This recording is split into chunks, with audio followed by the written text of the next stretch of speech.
Assalamualaikum warahmatullahi wabarakatuh. Selamat siang sahabat Ghazali dimanapun Anda berada. Salam sejahtera untuk kita semua. Sahabat Ghazali, inovasi ke depan memiliki urgensi yang sangat tinggi di negara Indonesia.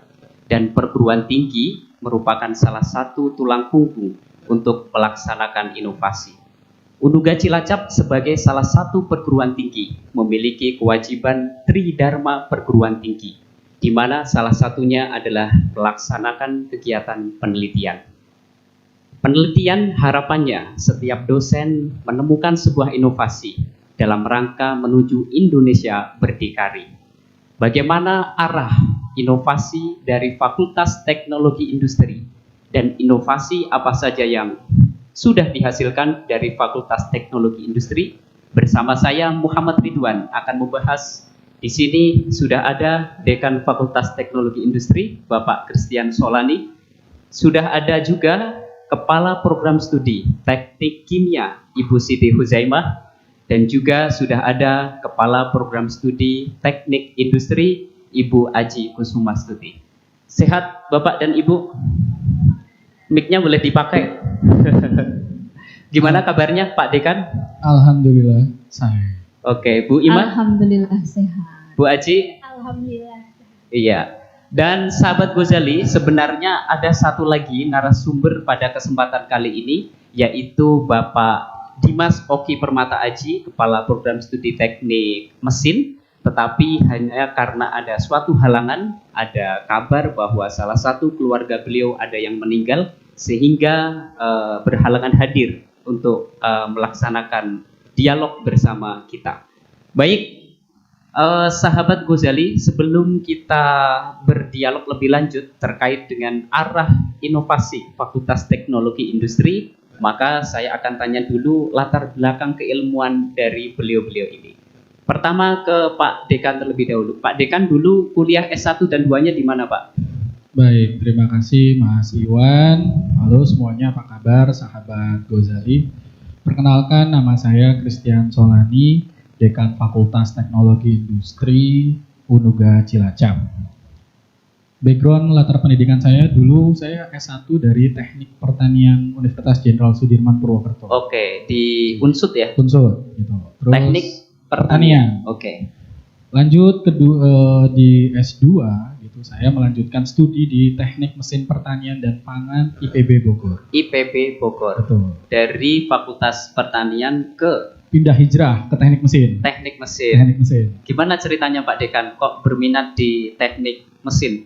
Baik, kita tahu Indonesia ini merupakan negara agrari, di mana mayoritas kita itu rata-rata petani.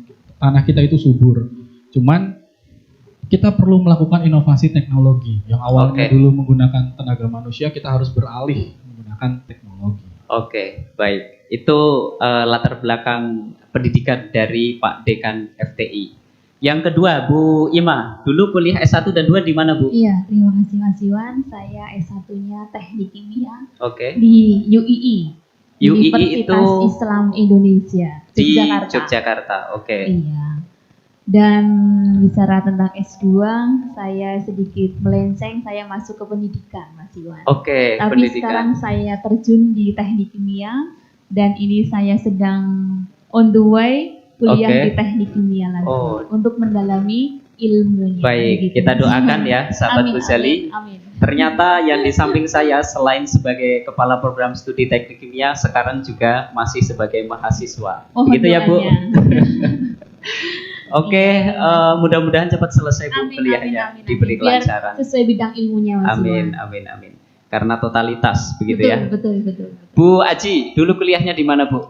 Saya pertama itu D3 dulunya. D3 program studi desain produk di Politeknik ATK Yogyakarta. Lalu saya transfer S1 di Teknik Industri STT Wiworotomo Purwokerto. Lalu S2-nya saya di Teknik Industri juga, di UI juga. Wah, ini amatir dengan Bu Ima. Satu alumni dengan saya. Ternyata hidupnya linear gitu ya, Bu.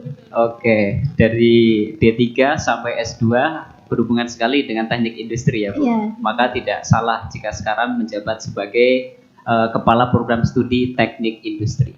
Baik, Bapak dan Ibu, untuk mengawali dialog kita berbicara terkait dengan inovasi, sebenarnya penting tidak melakukan inovasi? Pak Dekan dulu. Baik, terima kasih Mas Iwan. Ketika ditanya, penting tidak kita melakukan inovasi? Ya penting, gitu. Oke. Kenapa misalkan dianggap penting? Karena dalam dunia industri pun kita sudah melakukan evolusi dari revolusi 1.0 dan sampai yang terbaru di 4.0. Kita sudah melakukan inovasi-inovasi. Inovasi ini diharapkan untuk apa? Bagaimana untuk mempermudah masyarakat dalam melakukan seluruh kegiatan aktivitas. Oke. Jadi penting sekali ya melakukan inovasi ya. Ya. Oke. Bu Aji dulu, penting nggak kira-kira melakukan inovasi? Oke, terima kasih. Penting sekali ya, apalagi untuk di dunia industri itu kan semakin berkembang seperti yang sudah disampaikan oleh Pak Dekan dari perkembangannya dari 1.0 sampai 4.0. Jadi untuk saya di program studi teknik industri juga sangat penting. Itu sangat penting, apalagi saya ini khususnya di desain produk juga pastikan harus selalu berinovasi kan. Penting sekali. Oke. Bu Iman gimana? Ya, hampir sama dengan teman-teman yang lain. Inovasi itu kan sesuatu yang berbeda dengan yang lain. Kita ada pembedanya seperti apa? Apalagi kita di Fakultas Teknologi Industri ya. Kita Fakultas Teknik, bagaimana kita harus selalu dituntut mengikuti perkembangan zaman, perkembangan kemajuan teknologi. Ya, jadi semakin kita harus berinovasi, bagaimana kita harus bermanfaat dengan masyarakat, kita bersanding dengan masyarakat. Begitu. Karena memang betul sekali, sahabat Ghazali, kalau melihat data-data yang ada bahwa negara maju itu salah satu yang menjadi tumpuan dia bisa maju adalah karena berkat inovasi yang dilakukan oleh anak bangsa, begitu ya. Dan sahabat Ghazali, saya mau tanya ke Pak Dekan. Sebenarnya Fakultas Teknologi Industri itu mengkaji tentang keilmuan apa, Pak Dekan? Ya, terima kasih Mas Iwan. Pada kesempatan kali ini sedikit saya akan menjelaskan tentang keilmuan yang ada di Fakultas Teknologi Industri. Jadi kita itu ada 3 program studi. Yang pertama ada teknik kimia, ada teknik industri, dan teknik mesin. Untuk teknik kimia sendiri dalam segi kajian keilmuannya, itu mereka ada 2 konsentrasi fokus bidang kajian. Yang pertama ada konversi energi, dan yang kedua tentang bagaimana penanganan limbah lingkungan. Itu untuk yang teknik kimia. Adapun untuk teknik industri, itu juga kita dorong bagaimana konsentrasinya itu lebih ke arah bagaimana melakukan konversi energi serta sistem otomasi dan manufaktur. Itu untuk dari konsentrasi keilmuan yang ada di teknik mesin. Sedangkan untuk teknik industri itu kita mendorong juga bagaimana kita tahu bahwa kita berada di Kabupaten Cilacap yang terkenal dengan kota industri. Nah, jadi teknik industri sendiri kita arahkan bagaimana satu untuk manajemen industri, dan yang kedua itu kajiannya mengenai ergonomi dan K3. Baik. Jadi kalau yang teknik mesin sendiri, kalau mesin ini kan sebenarnya masih umum sekali ya. Tapi kalau yang di Fakultas Teknologi Industri itu yang dimaksud mesin itu mesin yang bagaimana, Pak Dekan? Baik. Untuk konsentrasi yang ada di program studi teknik mesin itu mereka mengarahkan sasaran yang berbasis market driven. Artinya market driven itu masyarakat hari ini butuh apa. Jadi makanya memang sasaran-sasaran kita itu bagaimana mencoba melakukan kolaborasi dengan teman-teman sahabat UMKM, dengan teman-teman yang ada permasalahan di perusahaan, sehingga kita bisa melakukan solusi. Nah, untuk tadi ketika ditanya apa sih yang di teknik mesin sendiri, dia lebih ke arah penguatan mewujudkan konversi energi. Nah, ada beberapa target di teman-teman teknik mesin itu bagaimana kita melakukan pengembangan UMKM untuk mewujudkan satu desa mandiri energi. Seperti itu. Tujuannya adalah ingin mewujudkan satu desa mandiri energi. Karena memang saat ini yang dibutuhkan itu adalah penemuan energi yang baru, begitu ya, Pak Dekan? Betul. Artinya kita jangan lagi tergantung. Hari ini kita tahu ya di masa COVID-19 semuanya itu semua serba terbatas. Bagaimana kita memangkas operasional itu harus seefisien efektif mungkin. Nah, sehingga kita perlu melakukan inovasi mulai mengurangi penggunaan bahan bakar fosil. Oke, bahan bakar fosil. Seperti apa itu Pak Dekan? Contoh misalkan kita tahu dulu teman-teman teknik mesin itu ada beberapa karya, dia mencoba melakukan inovasi dari teman-teman. Jadi kita penelitian itu terintegrasi. Seperti misalkan ada limbah di suatu desa, kita ada limbah cangkang kakao Cilacap itu ternyata ada limbah cangkang kakaonya banyak gitu. Terus ada limbah durian, kita konversi menjadi briket. Oke. Nah, briket ini diuji, kita juga mendesain kompor dari teman-teman. Artinya limbah fosilnya itu salah satu contohnya adalah kulit durian, begitu. Itu biomasa. Kalau fosilnya sendiri itu seperti kita tahu minyak tanah. Oh, baik. Jadi kan kita pakai minyak tanah dan gas. Jadi substitusi kita untuk bagaimana sih kita bisa apple to apple walaupun masih butuh waktu yang panjang untuk melakukan konversi energi. Oh, baik. Jadi sahabat Ghazali, kita punya gambaran bahwa di Fakultas Teknologi Industri itu adalah tadi pertama untuk teknik kimia lebih kepada penanganan limbah biomasa. Kemudian Fakultas Teknologi Industri ada industri manufaktur gitu ya. Teknik mesin adalah konversi energi. Itu adalah 3 kata kunci ruang lingkup dari Fakultas Teknologi Industri. Nah, saya masih mau tanya ke Pak Dekan sebelum ke Ibu Kaprodi begitu ya. Dari ketiga ruang lingkup tadi, arah inovasi Fakultas Teknologi jika dikolaborasikan berdasarkan 3 ruang lingkup tadi, arahnya mau kemana, Pak Dekan? Arah inovasi teknologi kita yang satu pertama adalah kita melakukan pengelolaan limbah untuk dikonversi menjadi suatu nilai mempunyai nilai jual. Oke. Nah, artinya ada beberapa permasalahan yang bisa selesai.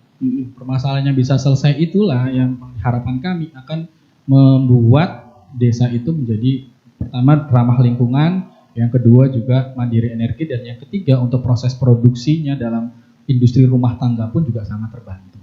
Oke, jadi arahnya adalah tetap menyelesaikan permasalahan lingkungan, tapi berdasarkan dengan temuan inovasi di bidang teknologi, begitu ya, betul. Pak Dekan. Betul. Nah, kira-kira bagaimana kondisi SDM yang ada sekarang, Pak Dekan? Baik dosennya maupun tenaga kependidikannya mendukung tidak terkait dengan keinginan inovasi itu? Baik, alhamdulillah ya, misalkan di Fakultas Teknologi Industri ini kita lihat ya, kaprodinya masih muda, dosen-dosennya masih muda. Masih kelihatan ini? Masih kelihatan ya, masih muda ya gitu kan. Ini saya potong Pak Dekan. Ketika kami mengupload di media sosial pamflet terkait dengan talkshow ini, komentarnya kebanyakan hanya 1. Luar biasa, rata-rata masih muda. Betul. Saya terima kasih sekali kalau misalkan sahabat Ghazali ya, artinya jangan ragu ketika ingin bergabung dengan Fakultas Teknologi Industri Unuga Cilacap. Kenapa saya bilang jangan ragu? Karena lulusan kita itu ada dari berasal 5 universitas terbaik di Indonesia. Oke, termasuk SDM yang ada di FTI. Betul. Jadi kita pertama punya SWOT. Kalau misalnya kita bicara analisis SWOT, kita punya strength-nya itu adalah 1, dosennya masih muda. Yang kedua, energik. Dan muda rata-rata umur berapa, Pak Dekan? Masih kalau kita average itu di bawah 30. Di bawah 30. Kita average ya. Kita average. Kemudian selain muda, karena latar belakang background yang mereka dapat dari dulu ketika menimba ilmu di jenjang magister, sehingga cocok untuk diadaptasi di khusus zone di Kabupaten Cilacap. Nah, sehingga hasanah disiplin ilmu kita itu banyak, variatif. Nah, itulah yang menjadi kekuatan kita untuk dalam mampu bersaing dengan FTI lain di luar sana. Oke, boleh disebutkan Pak Dekan beberapa dosen yang latar belakang pendidikannya dari keilmuan apa, kemudian kalau boleh dulu belajarnya di mana begitu. Baik, kita mulai misalkan dari tadi ya, kalau misalkan Kak Prodi kan sudah tahu, misalkan Bu Aji dia fokus ke desain produk, dia berasal dari magisternya UII. Kita tahu UII itu udah terkenal dalam salah satu universitas swasta terbaik lagi untuk desain produk. Saya sendiri dari IPB. Nah, di IPB itu jelas bagaimana kita melakukan inovasi-inovasi yang berbasis kebutuhan masyarakat, market driven. Bu Ima itu juga sekarang sedang melanjutkan ilmu gitu, menambah ilmu. Dia juga berbasis produk home care. Gitu. Baik. Nah, lanjut lagi misalkan ada dosen baru kita, alhamdulillah ada yang dari ITS. Nah, dari ITS itu ada Bu Arnesia. ITS Surabaya. Jadi betul, teknik ini arahnya ke lingkungan. Oke, pengendalian lingkungan sama energi. Oke, baik. Betul. Nah, menyambung dengan apa yang disampaikan oleh Pak Dekan tadi, Fakultas Teknologi Industri arahnya tadi ya sudah disampaikan bahwa ingin menangani masalah lingkungan dengan teknologi-teknologi yang dihasilkan melalui inovasi. Nah, bagaimana program studi teknik kimia untuk mendukung arah yang ingin dicapai oleh Pak Dekan tadi, lebih detailnya terkait dengan apa yang disampaikan oleh Pak Dekan tadi? Kalau sesuai yang tadi ya, kan misalkan dari rencana strategis untuk yang di fakultas begitu ya. Baik. Itu kan penanganan limbah begitu ya. Penanganan limbah itu kan pasti kita dari dosen-dosen teknik kimia itu sangat korelat sekali. Begitu ya, sangat korelat sekali. Kita bagaimana membuat riset itu, bagaimana penanganan limbah tersebut bisa nanti menghasilkan dari si energi itu biomasa. Baik. Dari sisi teknik mesin bagaimana menciptakan alatnya, gitu ya, bagaimana menciptakan alatnya supaya produknya itu menghasilkan sesuatu yang maksimal lah produknya begitu. Oke, baik. Jadi pada sisi penanganan limbah biomasa akan fokus untuk mendukung arah inovasi dari Fakultas Teknologi Industri yang disampaikan oleh Pak Dekan tadi ya. Iya, betul. Oke. Saya beralih ke Mbak yang Ibu ya, Ibu Aji. Oke. Apa Ibu nih jadinya? Saya gimana? Mau manggil Mbak apa Ibu? Ibu aja biar sama. Oke, baik. Bu Aji. Oke, sebenarnya gimana ya? Kurang terima gitu ya. Bu Aji, sama pertanyaan saya seperti Bu Ima tadi. Bahwa di fakultas atau di program studi teknik industri sebenarnya ruang lingkup keilmuannya tadi lebih detailnya seperti apa? Baik, terima kasih Mas Wan. Di teknik industri sebenarnya itu konsentrasinya ada dua. Oke. Manajemen kualitas atau lebih luasnya manajemen industri dan ergonomika juga. Nah, jadi di manajemen kualitas kita juga di teknik industri itu pendekatannya ke UMKM. Jadi pengennya itu kami sebagai sahabat UMKM. Baik. Jadi kita berkunjung ke UMKM, terus kita observasi apa sih yang dibutuhkan oleh UMKM. Oke, mic-nya boleh lebih dekat Bu Aji. Oke. Baik. Jadi kita observasi kunjungan ke UMKM gitu ya, terus apa sih, jadi tahu apa sih yang dibutuhkan oleh UMKM gitu kan, terus kita analisa entah itu baik dari metode atau dari mungkin kita bisa misal kayak kemarin ya kita kunjungan ke UMKM ikan asap di Kuripan gitu ya. Baik. Nah itu kami bersama mahasiswa kunjungan ke sana lalu melihat-lihat keadaannya seperti ini, masih sangat manual gitu ya, masih tradisional. Pengasapannya masih pakai tenaga manusia gitu ya. Masih di pakai pawon Mas. Gitu, pakai pawon. Oke. Dari situ kami mendapatkan sebuah ide gitu, inovasi untuk membuat alat pengasap ikan. Oke, gitu. itu bagian dari salah satu contoh begitu ya. Lalu juga kami ke UMKM Gula Merah juga. Oke, mungkin nanti lebih lanjut nanti Bu Aji, kita nanti ada sesi untuk menjabarkan apa yang sudah dilakukan gitu ya. Nah, mungkin ini dulu terkait dengan arah dukungan biar mencapai apa yang ingin diceritakan Pak Dekan, inovasi FTI itu harus seperti ini tadi gitu ya. Nah, langkah konkret apa kira-kira dukungan yang untuk mengarah terkait dengan tercapainya inovasi di Fakultas Teknologi Industri? Oke, baik. Kita kan sudah saya sampaikan tadi bahwa kita adalah berkeinginan untuk menjadi sahabat UMKM ya, sahabat masyarakat juga. Jadi kami mengumpulkan data apa yang dibutuhkan. Baik. Gitu kan. Dari situ muncullah ide-ide untuk berinovasi. Baik. Apa yang dibutuhkan oleh UMKM baik masyarakat. Oke, jadi artinya yang pertama adalah proses analisis, termasuk bagiannya adalah pendataan terkait dengan UMKM. Setelah itu baru dari pendataan itu dilakukan pemetaan. Kira-kira solusi untuk teknologi yang mereka butuhkan apa, begitu ya? Tepat sekali. Oke, baik. Saya mau tanya ke Pak Dekan kembali. Sekarang ini hasil yang sudah dicapai apa saja Pak di bidang inovasi? Baik, untuk diketahui juga oleh sahabat Ghazali ya, Fakultas Teknologi Industri itu dalam menghasilkan suatu karya inovasi itu kita menyesuaikan roadmap yang ada di fakultas. Baik. Salah satu yang kita capai adalah bagaimana kita hari ini penelitian-penelitian kita itu sudah mendekati industri 4.0. Jadi misalkan kita mulai dari rata-rata sih yang hari ini ada yang sudah kita capai itu ada yang berbasis industri 2.0, ada yang berbasis industri 3.0, dan yang terakhir ada yang terbaru adalah industri 4.0, yaitu salah satu yang kemarin diciptakan itu adalah rancang bangun smart hidroponik. Rancang bangun smart hidroponik. Apa itu, Pak Dekan? Jadi selama ini kita tahu banyak orang melakukan bercocok tanam, khusus zone itu yang bagi di lingkungan-lingkungan perkotaan ya, yang lahannya sempit. Jadi mereka bercocok tanam itu kan ketika vertical garden tidak dapat, mereka menggunakan hidroponik. Nah, hidroponik sendiri pun juga mereka biasa, ya sudah ada yang paling umum itu ada DFT maupun NFT. Itu dua jenis hidroponik. Nah, yang terjadi nutrisi maupun air itu kita ya udah kita nyalakan saja. Jadi dia circle-nya nyala terus. Nah, kita mencoba melakukan pendengaran artificial intelligence.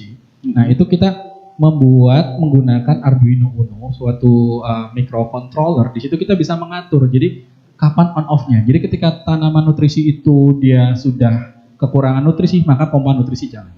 Ketika airnya kurang, maka pompa airnya jalan. Jadi kita sangat mengedepankan bagaimana teknologi itu harus efektif dan efisien. Oke. Gitu. Artinya membuat semacam hidroponik, tetapi tidak memakai tenaga manusia. Betul. Semuanya diatur oleh mesin yang berjalan. Betul. Termasuk mesinnya bisa mendeteksi apakah kekurangan vitamin gitu ya, nutrisi. Tadi ya, atau kekurangan air gitu ya. Betul. Itu yang menghasilkan mahasiswa atau dosen? Kolaborasi, karena di sini kita mahasiswa selalu kita libatkan.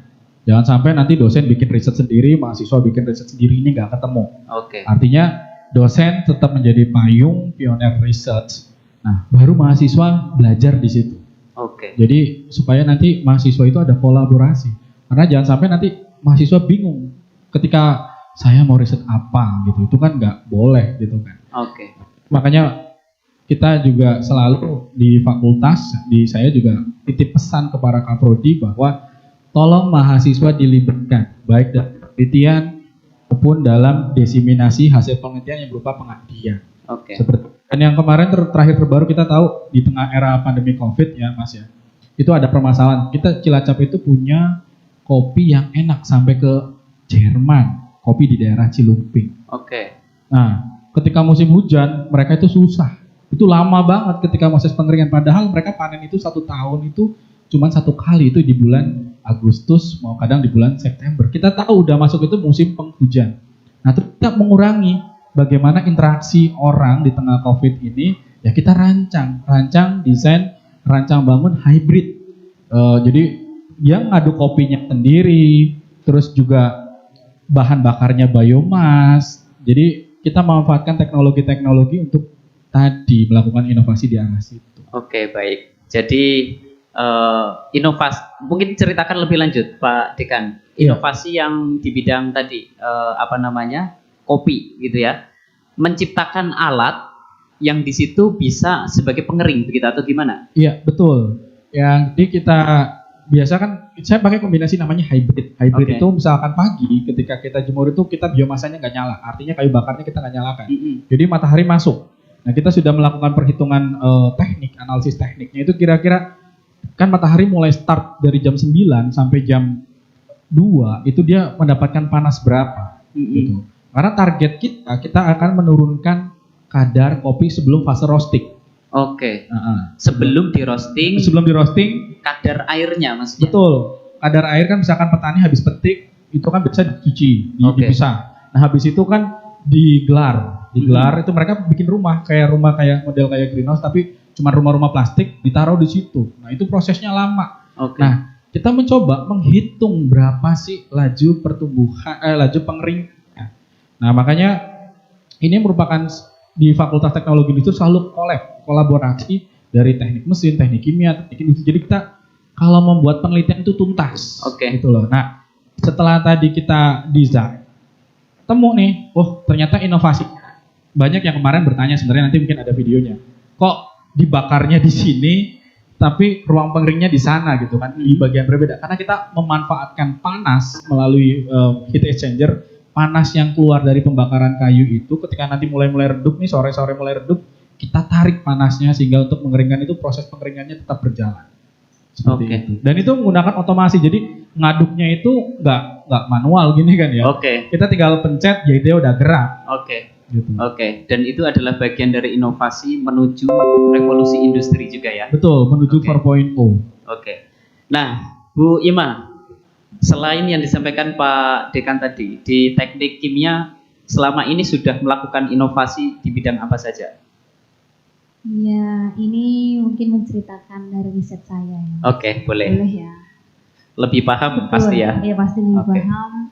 Dan juga dari teman-teman yang ada di Prodi, ini kan kalau Pak Iyas soal terkait risetnya lingkungan begitu ya. Dan kalau dari saya itu yang tadi saya sampaikan itu penanganan limbah. Baik. Ya. Riset saya 2018 itu tentang zat pewarna alami. Zat pewarna alami. Gimana itu, Bu? Zat pewarna alami itu dari kulit buah naga. Kulit buah naga ya. Kita bukan diambil bahan bakunya bukan buah naganya.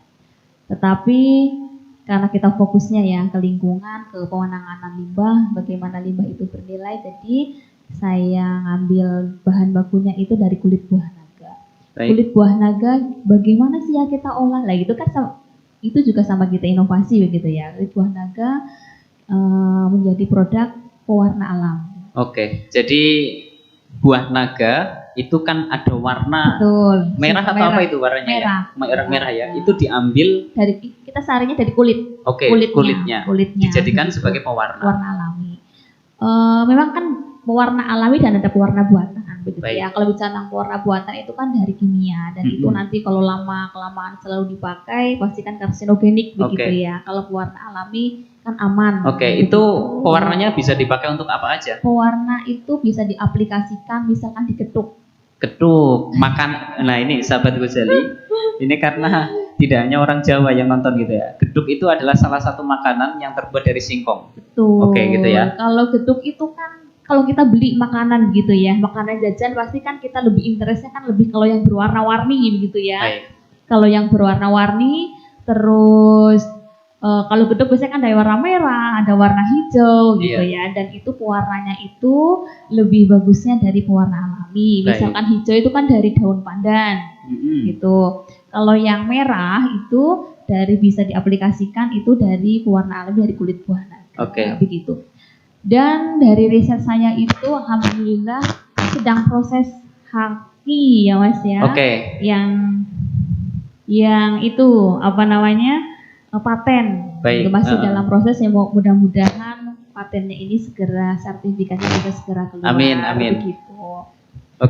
Memang ini ya sahabat Ghazali, saya memang punya data gitu ya terkait dengan riset yang berkaitan dengan zat pewarna alami. Itu juga didanai dari kementerian. Betul, gitu ya. Dari kementerian. Waktu itu adalah Kementerian Ristek Dikti ya, masih ya. Masih. Dan memang sedang proses menuju untuk dipatenkan, gitu ya. Padahal paten itu adalah temuan yang memang belum ada sebelumnya, dan itu adalah memiliki orisinalitas, begitu ya. Jadi ini luar biasa sekali teman-teman. Selain itu apa lagi, Bu Ima? Ini yang pertama ya. Yang kedua ada berhubungan tentang fokus ya inovasi yang ada di fakultas itu kan energi. bioenergi. Oke. Itu penanganan limbah lagi, ya. Jadi kulit nanas menghasilkan bioetanol. Artinya kan bio, kalau bisa tentang bio kan dari alam begitu ya. Dan itu menghasilkan nanti sebagai energi. Nanti kalau misalkan kita produknya bisa besar gitu ya, nanti kan bisa diaplikasikan juga untuk misalnya kendaraan. Kalau bisa tentang etanol begitu ya, bisa untuk diaplikasikan di kendaraan. Oke. Artinya nanas diambil bioetanolnya. Iya, bioetanolnya. Dipakai untuk apa itu, Bima? Dipakai kalau bisa energi kan pasti banyak ya. Kalau energi kan bisa untuk listrik misalkan. Oh, etanol itu artinya adalah salah satu bahan energi gitu ya. Substitusinya jadi pertalite, Mas. Betul. Oh, jadi kalau misalkan dulu kan premium, kan konversi energi. Begitu. Gimana Pak Dekan? Karena kebetulan saya dari S1 sampai S2 itu fokus di bidang energi. Gitu. Baik. Nah, jadi yang dicoba di teman-teman kimia itu melakukan inovasi ya tadi, karena kan rata-rata backgroundnya dari lingkungan. Terus kita ekstrak menghasilkan bioetanol. Nah, harapannya nanti bioetanol itu bisa digunakan untuk teman-teman yang ada di masyarakat pesisir untuk substitusi tadi premium, pertalite ketika nanti ke arah ke sana. Oh iya, ini kita sahabat Ghazali yang memang tidak berlatar belakang keilmuan teknik industri begitu ya, keteknikan. Etanol saja itu masih bertanya gitu ya, apa sebenarnya gitu ya. Tapi minimal kita sudah memiliki pencerahan sedikit gitu. Selain itu ada lagi nggak kira-kira Bu Ima?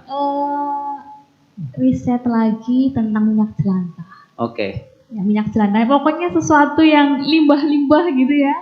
Nanti bisa digunakan lagi menjadi, istilahnya bisa digunakan lagi oleh masyarakat, yang sesuatu yang punya nilai begitu. Kalau yang minyak jelantah itu kan dibuang begitu ya, tidak digunakan lagi, dan memang apabila digunakan lagi pasti kan menimbulkan ya tadi ya karsinogenik begitu. Ini untuk pemurnian minyak jelantah. Minyak jelantah dimurnikan lagi dan bisa untuk digunakan kembali. Begitu. Bisa biodiesel juga Mas Iwan. Terus bisa. Minyak jelantah bisa dimurnikan lagi untuk biodiesel. Biodiesel kan biasanya tidak berhubungan dengan makanan lagi. Biodiesel artinya dipakai untuk biodiesel itu untuk gantinya solar. Oh, jadi kalau misalkan nelayan, kalau ini kan biasa dia kesulitan tuh masalah solar yang mahal, apalagi kalau dia kena solar yang non subsidi. Nah, ini biodiesel ini bisa menjadi solusi. Caranya tadi pemanfaatan minyak jelantah. Oke, itu dimasukkan ke dalam alat atau gimana? Jadi kita membuat, jadi gini, biodiesel yang sudah kita hasilkan itu sudah ready to use. Jadi kita tidak memproduksi alat, jadi kita cuma memproduksi. Saya buat alat tadi kan, kalau gampangnya begini, minyak jelantah, terus kita murnikan, dicampur metanol, keluarnya nanti sedikit dicampur dengan tadi katalis ya, nanti jadi, keluarnya biodiesel. Proses perubahannya itu menggunakan beberapa campuran gitu ya? Iya, tapi memang kan butuh pengadukan di sini kita menggunakan blade agitator, nah itu ada. Selain dipakai untuk apa namanya tadi biodiesel gitu ya? Biodiesel dipakai juga untuk apa, Bu Ima? Kalau minyak jelantah bisa diaplikasikan buat bikin sabun mandi. Minyak jelantah dipakai untuk sabun mandi. Iya, gimana ceritanya mandi. Itu? Kok bisa? Iya, bahan utama sabun mandi itu kan dari minyak. Begitu ya, dari minyak, dan ini bahan bakunya dari minyak jelantah. Gitu. Kalau minyak jelantah kan dari sisi bisa tentang harga begitu ya. Jadi harga bahan baku kan murah meriah gitu ya, bisa didapat di mana saja dan bisa digunakan, bisa diolah menjadi sabun mandi. Jadi, dan nanti sabun mandinya juga nanti bisa ditambahkan dengan aroma-aroma buah-buahan misalnya. Dulu saya juga pernah karena bikin sendiri baunya sesuai dengan selera, bisa dipilih gitu ya.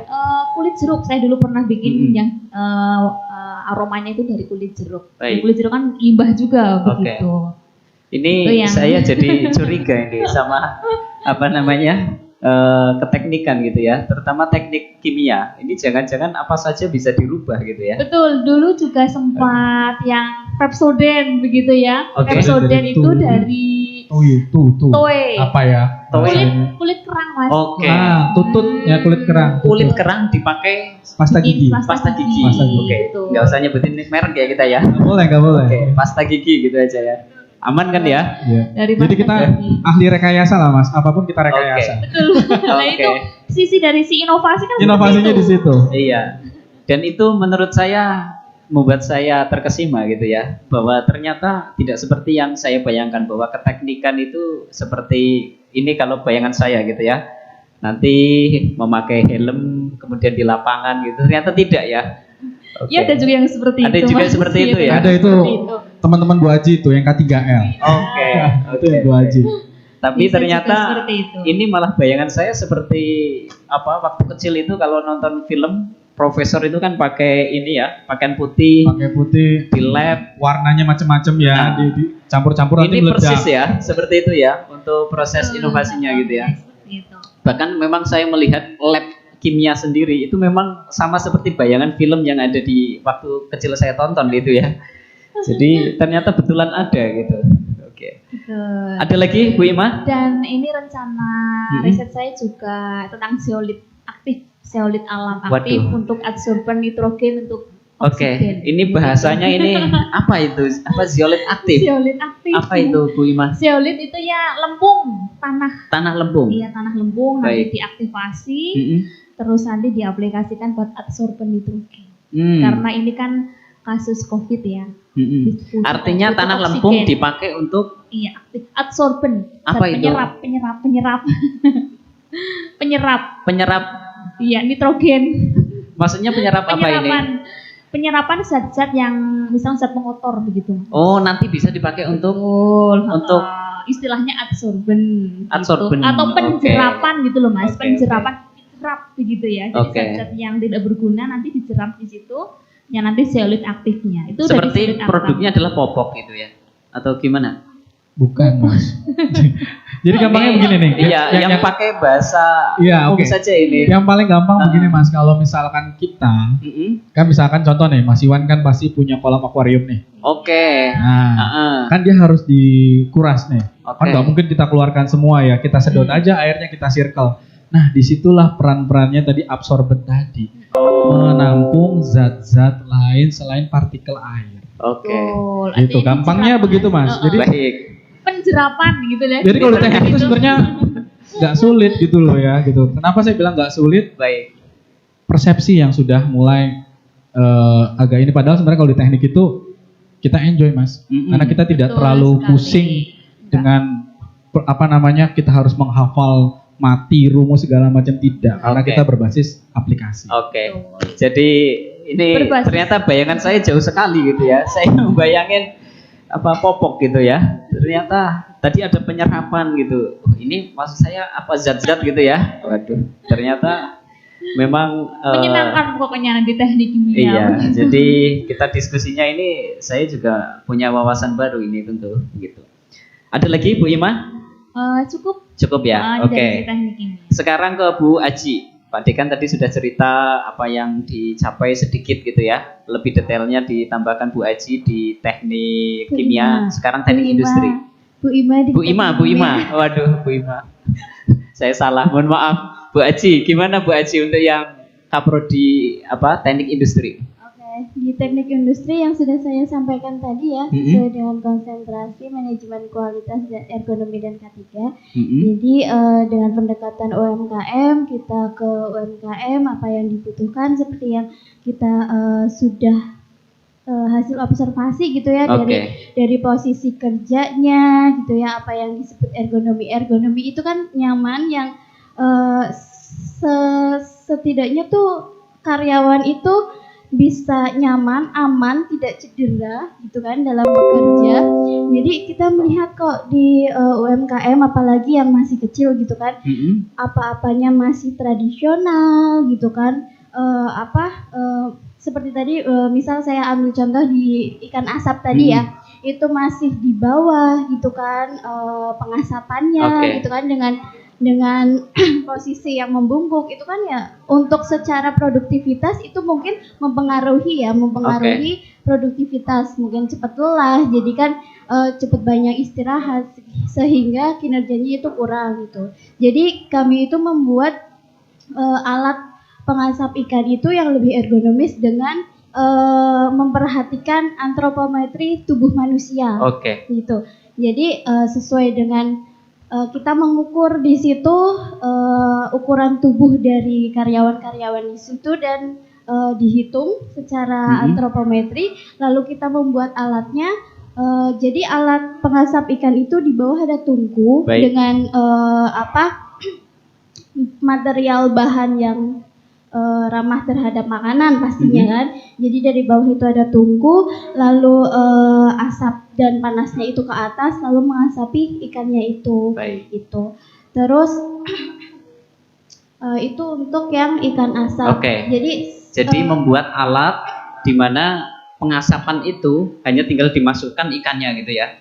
Sudah nggak lagi kebut-kebut gitu ya. Udah nggak lagi kebut-kebut, udah nggak lagi capek tangannya gitu kan, bisa ditinggal itu alatnya misal ada berapa, juga bisa mengefektifkan proses produksi. Karena bisa disambi untuk yang lainnya gitu ya. Disambi yang lainnya, benar. Selain itu apa lagi Bu Aji? Spinner kemarin ya yang keripik itu ya.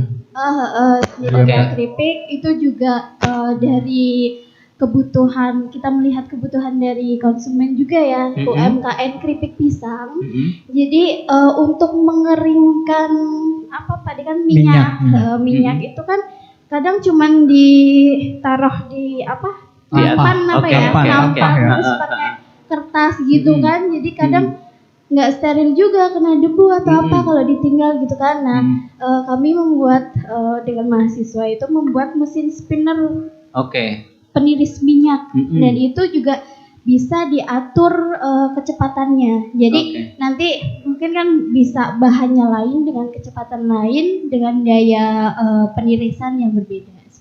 Baik. Ada lagi Bu Aji? Tadi mungkin ditambah juga kursi kuliah. Kursi kampus berbasis karena kampus yang ada itu belum ada kursi banyak ya Bu ya. Itu kursi kuliah, dan juga tadi karena sekarang trennya kan banyak kafe. Maksudnya kursi yang seperti apa? Kursi kuliah yang lebih ergonomis, gitu. Maksudnya gimana lebih ergonomis? Kita buat sesuai dengan postur tubuh mahasiswa di UNUGA. Jadi nanti ambil sampel berapa mahasiswa gitu, diukur, lalu ya sesuai dengan ukuran. Jadi membuat kursi sesuai dengan ergonomi di mana agar dipakai itu nyaman gitu ya. Betul. Kadang kan susah ya kalau masuk keluarnya ya. Susah. Apalagi kan ada laptop, ada buku. Apa jangan-jangan yang pernah saya duduki yang bisa dibuka itu ya? Nah itu. Itu ternyata hasil bagian dari karyanya teknik industri. Betul. Di mana melihat kegelisahan mahasiswa, sepertinya kursinya kurang nyaman. Betul. Terutama untuk mobilitas keluar masuk. Dan berjam-jam. Kemudian senderannya kan beda itu ya. Betul. Itu ternyata ada risetnya gitu ya. Iya, kita kan membuat sesuatu sebisa mungkin harus berdasarkan dengan customer need, apa yang dibutuhkan dari customer atau yang masyarakat tadi atau mahasiswa gitu.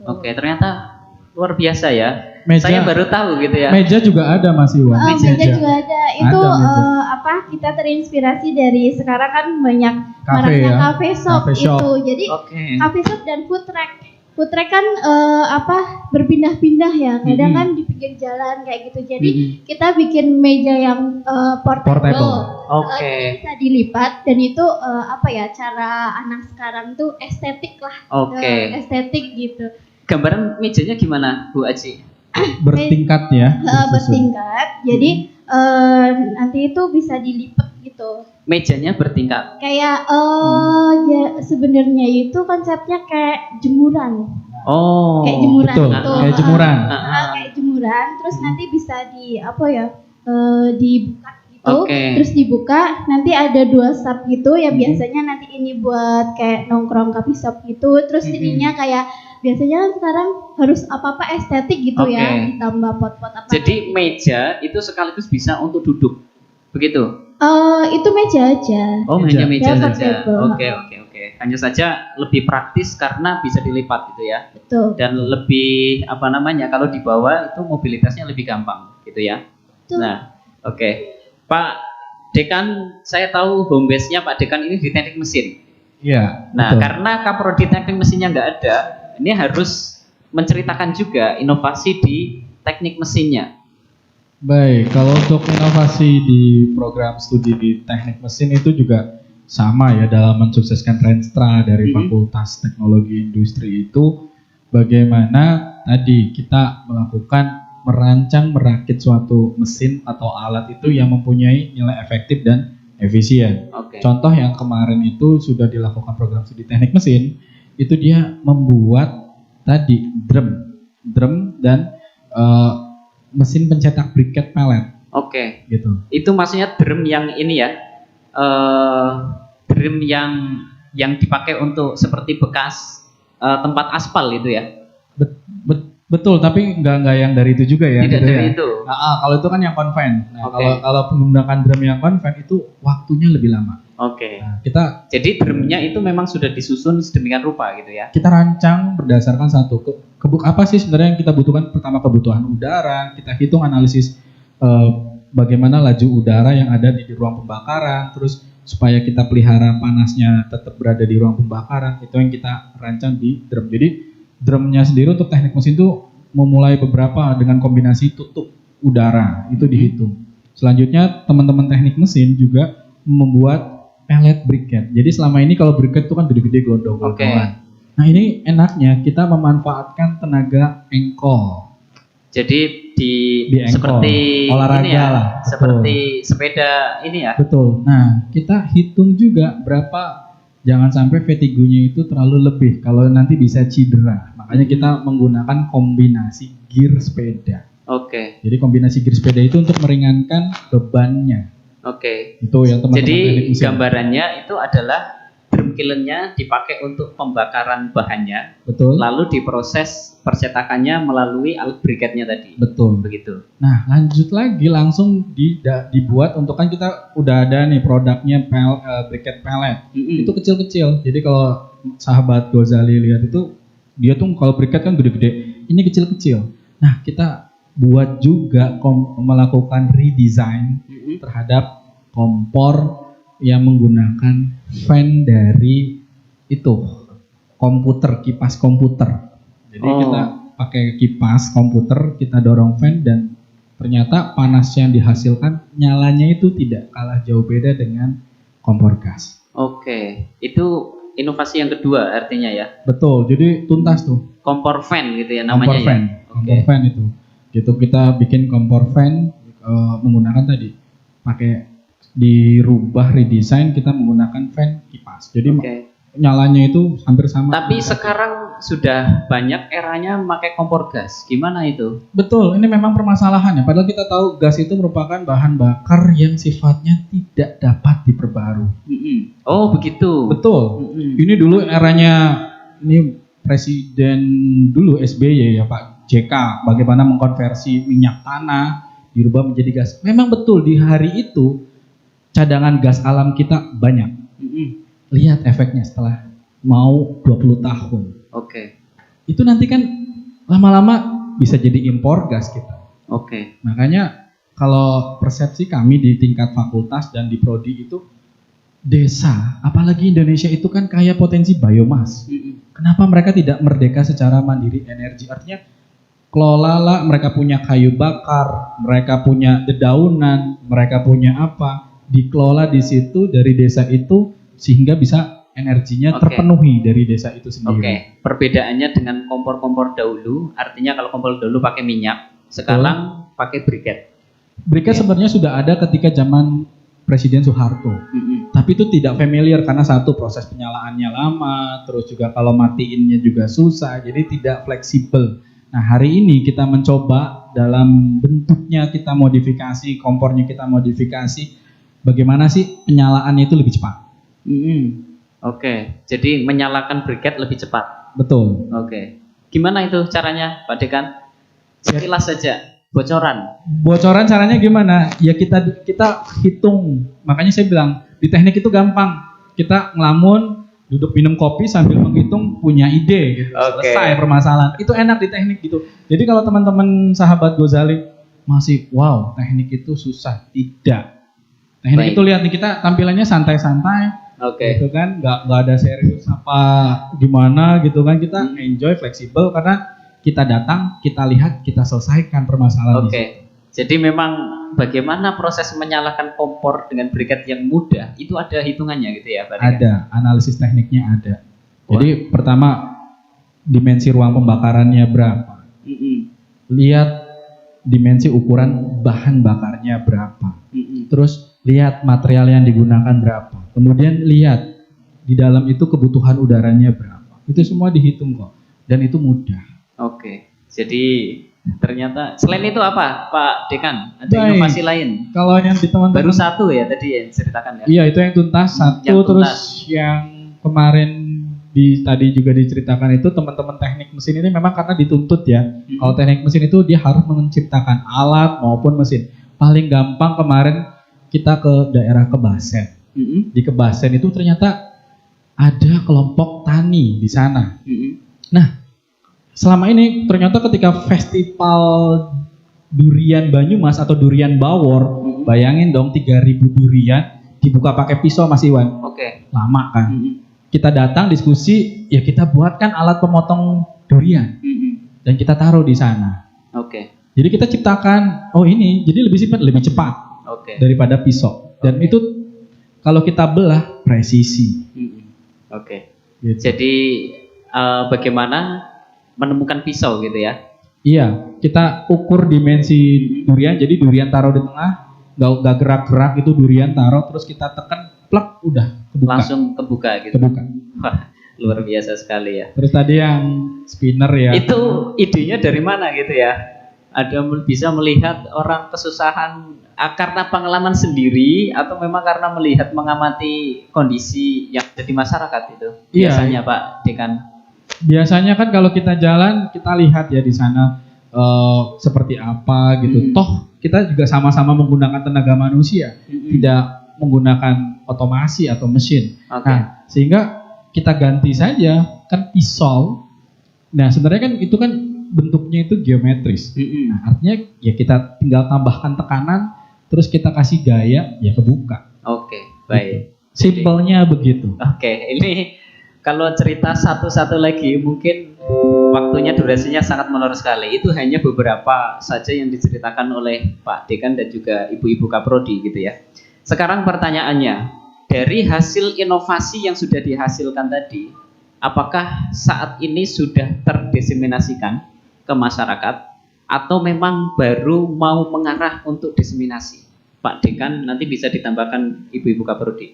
Baik, alhamdulillah selama ini setiap hasil riset kita selalu diseminasikan ke masyarakat. Karena antara penelitian dan pengabdian itu terintegrasi. Jadi sesuai renstra kita, bagaimana kita melakukan inovasi, kita paham lah ya, misalkan FTI di Unuga itu harus punya ciri khas. Karena ibarat kata kita 2014 baru berdiri, sekarang baru 2021, alhamdulillah sudah terakreditasi. Nah, untuk mencapai giant manufaktur itu kan sudah ada kakak-kakak kita di FTI lainnya. Nah, sehingga yang paling utama sebenarnya kita sasar dulu nih masyarakatnya seperti apa. Sehingga riset kita tadi yang saya bilang market driven, berbasis kebutuhan pasar, permintaan pasar. Pasarnya ini siapa? Ya masyarakat yang ada di desa-desa maupun masyarakat yang ada di kelompok-kelompok tani. Itulah sasaran riset-riset kita. Nah, adapun untuk hasil diseminasi dalam bentuk pengabdian, alhamdulillah FTI sudah selalu komit untuk melakukan diseminasi hasil penelitian. Sudah juga ada industri Pak yang melirik begitu hasil inovasinya. Kemarin yang itu Bu Haji, pencetak gula merah yang di desa sini ya Bu Ima, Pesanggerahan apa ya. Jadi kita bikinkan alat ya, mereka sudah pakai. Jadi pencetak kita meskipun tadi belum disampaikan ya di hasil inovasi, tapi sudah ada yang mau diadaptasikan yang sudah diaplikasi secara implementasi oleh teman-teman UMKM ya sudah gitu. Yang tadi yang dulu kita ada pencetak gula merah itu kan kalau gula merah bentuknya kan nggak karuan ya, tergantung ya macam-macam bentuknya. Terus kita buat alat pencetaknya dalam jumlah beberapa ya itu sudah dipakai. Ada yang mau ditambahkan Bu Ima atau Bu Aji? Iya, untuk yang dari sisi teknik kimia ya, kalau diseminasi sudah sebagian. ke masyarakat tapi ya Mas. Kalau untuk yang dunia ke industri masih belum. Masih belum. Ya mudah-mudahan ke depannya bisa dipakai untuk industri. Tadi sudah dijelaskan ya bagi dunia industri yang ada di luar sana, terutama dunia industri sahabat Ghazali yang terjun di dunia industri, ada banyak tadi temuan hasil inovasi. Siapa tahu ada yang membutuhkan, mau diproduksi massal, bisa gitu ya. Bu Aji, ada yang mau tambahkan? Tadi udah disampaikan Pak Dekan, terus mau menambahkan juga mungkin dari inovasi dari kemasan juga kita juga bersama UMKM gitu, jadi membuat desain dan dari kemasannya itu divakum terus supaya lebih menarik. Di sini juga kami ada teman dari dosen, ada yang fokus ke kemasan juga, Bu Anissa Dian yang diupload, yaitu kemasan dari segi kemasan. Jadi lebih meningkatkan dari pemasaran UMKM. Sebenarnya sahabat Ghazali, saya juga memiliki data gitu ya, bahwa di Fakultas Teknologi Industri itu sudah melakukan berbagai pelatihan juga di masyarakat, terutama terkait dengan temuan-temuan hasil inovasinya gitu ya. Betul Pak Dekan ya? Nggih, pirosek kados niku Mas. Dan sahabat Ghazali, demikian perbincangan saya dengan Dekan FTI, dengan Bu Kaprodi Teknik Kimia, kemudian Ibu Kaprodi Teknik Industri. Dan sebenarnya sekali lagi kami ingatkan, kami juga mengundang Kepala Program Studi Teknik Mesin. Tapi karena ada halangan maka berhalangan hadir begitu ya. Dan sahabat Ghazali, kami Muhammad Ridwan sebagai host undur diri. Kata kuncinya adalah mari berinovasi, karena bagian dari mensyukuri nikmat ilahi. Wassalamualaikum warahmatullahi wabarakatuh. Waalaikumsalam.